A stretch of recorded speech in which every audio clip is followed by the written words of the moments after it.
সুধী দর্শক, আমরা এখন দাঁড়িয়ে আছি রাজৌরিতে, রাজৌরির একটি হোটেলের বাইরে। আর আমার সঙ্গে আছেন এই রাজৌরিতে, অর্থাৎ জম্মু কাশ্মীরের যেই রাজৌরি পুঞ্চ সেক্টর, যেখানে সবচেয়ে বেশি লড়াই হচ্ছে এখন ভারত এবং পাকিস্তানের মধ্যে, সেই রাজৌরি সেক্টরের যেই হোটেলের বাইরে আমরা দাঁড়িয়ে আছি, সেখানে আমার সঙ্গে আছেন দুজন বাঙালি কুক।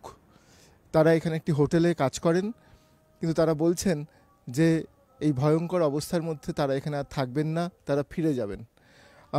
আমি প্রথমেই আপনার নাম একটু যদি বলেন। আমার নাম মমিনুর গাজী। আপনি কোথায় থাকেন? আমি রাজৌরিতে থাকি, আর আমার বাড়ি হচ্ছে বসিরহাট, কলকাতা বসিরহাট। তো এখানে মহল ভীষণ খারাপ, যার কারণে আমরা চলে যাচ্ছি। খারাপ মানে কি কি দেখতে পেলেন বলুন তো আমাকে, কেন আপনারা চলে যাচ্ছেন?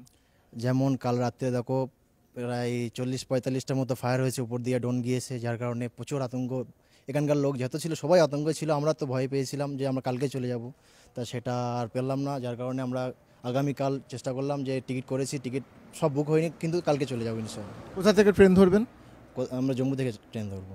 আচ্ছা, আপনার নাম যদি বলেন একটু। হাবিব গাজী, আচ্ছা, আপনার বাড়ি কোথায়? বসিরহাট। আচ্ছা, তো আপনারা এখানে কবে এসেছিলেন, এখানে কবে কাজ করতে এসেছিলেন? এখানে মানে আগামী বছর জানুয়ারিতে এসেছিলাম, মতলব গত বছর জানুয়ারিতে? বছর জানুয়ারিতে। 1 বছর হচ্ছে আমাদের, পুরো 1 বছর। মানে ইচ্ছা ছিল তো আরও 1 বছর থাকার, তা সেটা আর হয়ে উঠলো না। কেন এই যে আকাশে মানে এটা, যার কারণে হয়ে উঠলো না।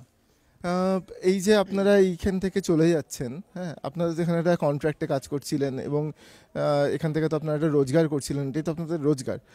তো এইখান থেকে যে আপনারা চলে যাচ্ছেন, কালকে সকালবেলায় হঠাৎ করে চলে যাচ্ছেন, আপনাদের ক্ষতি হবে না কোনো? ক্ষতি তো আছে, আমাদের ক্ষতি আছে, হোটেল মালিকেরও ক্ষতি আছে। সেগুলো এখন কি করবে, এখন যে অবস্থা, নিজের জান বাঁচলে সব কিছু করা যাবে, পরে ভবিষ্যতে সব কিছু চেষ্টা করলে হয়ে যাবে।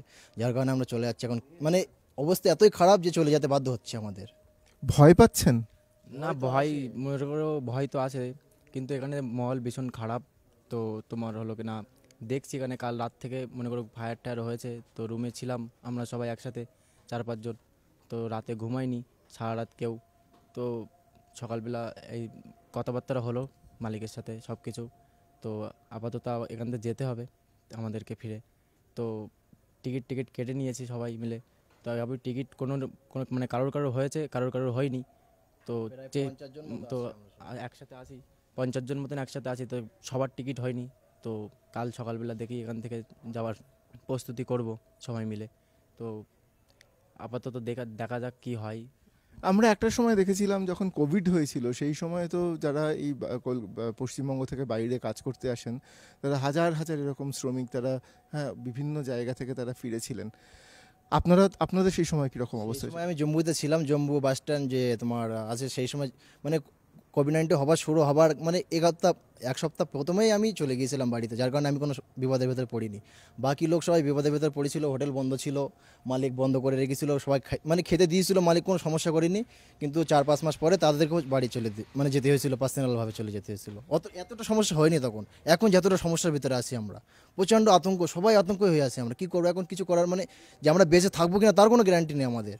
মানে কালকে পুরো কান্নাকাটি পড়ে গিয়েছিল এখানে, এমন একটা অবস্থা ছিল, তোমার কি বলবো, সে বিশাল একটা খারাপ অবস্থা। এখন বলে বোঝানো যাবে না যে এরকম খারাপ হতেই পারে।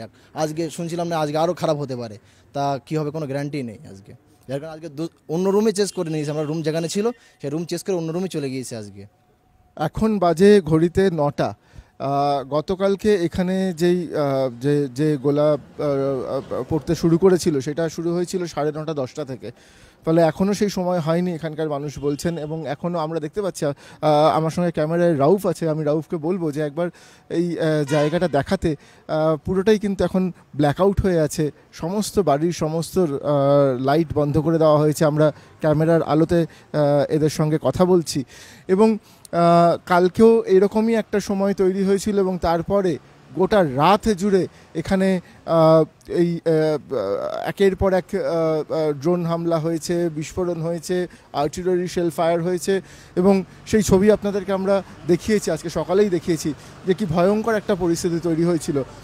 আমি আপনাদেরকে আর বেশিক্ষণ আটকে রাখবো না, কারণ আমরা যেখানে দাঁড়িয়ে আছি সেই জায়গাটা খুব সেফ নয়। আমরা বাইরে এসে দাঁড়িয়ে আছি, কারণ আমরা হোটেলের ভেতরে এই কাজটা করতে পারবো না বলে গোটা হোটেলও এখন ব্ল্যাকআউট হয়ে রয়েছে। তো সেই জন্য আমরা এখানে দাঁড়িয়ে আছি। আমার শেষ প্রশ্ন আপনাদের কাছে সেটা হচ্ছে যে এই যে ফিরে যাবেন, ফিরে গিয়ে আবার কাজ পাবেন?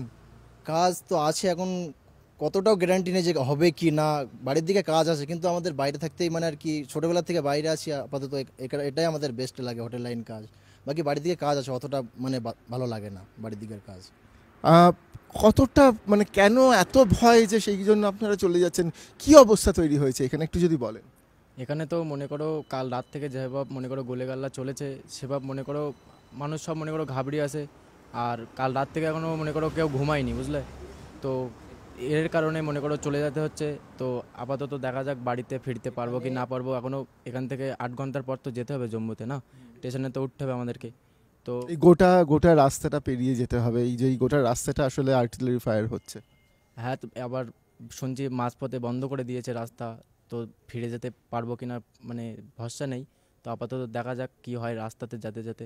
তো ফিরলে মানে কাজে আবার আসবো খুনি, যখন মহল্লা থেমে যাবে, পুরো সব কিছু ঠিক হয়ে যাবে, তারপরে দেখা যাবে ফিরে আসবো। আপনি কিছু বলছিলেন। না না, বলছি যে এখানে যে মহল্লাটা ছিল পুরো মহল্লা খালি হয়ে গিয়েছে আজকে। তো আমরা কি মানে কোন দিকে ফিরে থাকবো, যে এখানে থাকার একটা চান্স থাকবে? তো এখানকার লোক যদি থাকে তারপরে আমরা তো মানে থাকার চান্স থাকে আমাদের, সেটা কেউ, এখানে পুরো মহল্লাটাই খালি। যার কারণে আমাদের নিজেদের আতঙ্ক হয়ে গেছে, আমরা যে আমরা কি করে থাকবো এখানে, কোনো সাহসই নেই আমাদের থাকার মতো। যার কারণে আমরা চলে যাচ্ছি এখান থেকে।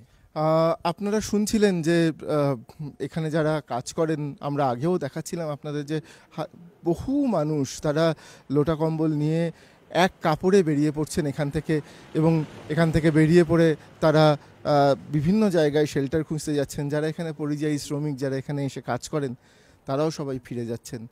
এক ভয়াবহ আতঙ্কের পরিস্থিতি তৈরি হয়েছে এখানে। ক্যামেরার রউফের সঙ্গে আমি সমন্তক, ভারত পাকিস্তান সীমান্ত, রাজৌরি।